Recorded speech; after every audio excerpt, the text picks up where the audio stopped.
ازواج مطہرات کی طہارت مقرون بالتقوی و شریعت ہو گئی، اور فاطمہ آپ کی اور آپ کے خانوادے کی طہارت مقرون بالبدعیت ہے۔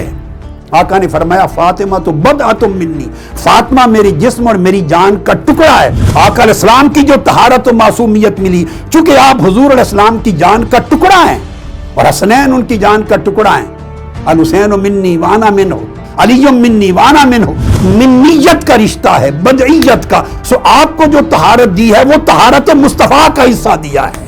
آپ کی یہ طہارت مقرون بالقرابہ ہے، تو جو قرابت کی وجہ سے طہارت ملے اور وہ مشروط نہ ہو دیگر نسخہ احکام کے ساتھ، تو یہ ارادہ تکوینی ہے۔ اب یہ جو اموال فے تھے جو بغیر جنگ کے آئے تھے، ان میں سے مال فدق تھا، تو صحابہ کرام کو، اہل بیت اطہار کو، سب کو اس کی اسٹیٹ پالیسی وہ کلیئر نہیں تھی۔ یہ معلوم نہیں تھا کسی کو کہ یہ تصرف جو آقا علیہ السلام اموال فے پہ کرتے تھے یہ مالکانہ حیثیت سے تھا، واقفانہ تھا یا حاکمانہ تھا۔ نہ ان کے سوال میں خطا تھی اور نہ سیدنا صدیق اکبر کے جواب میں خطا۔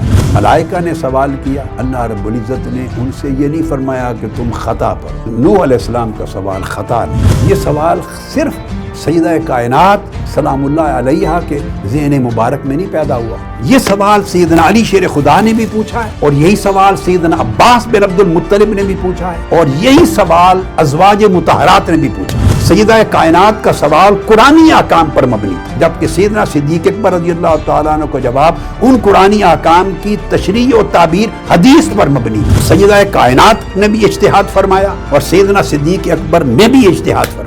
یہ بھی آقا علیہ السلام چھوڑ کے گئے تھے یہ بات کہ بعد میں سیٹل کریں۔ یہ احسان ہے سیدہ کائنات کا پوری اہل بیت پر اور سارے صحابہ کرام پر کہ اس کی پالیسی بنوائی آپ نے۔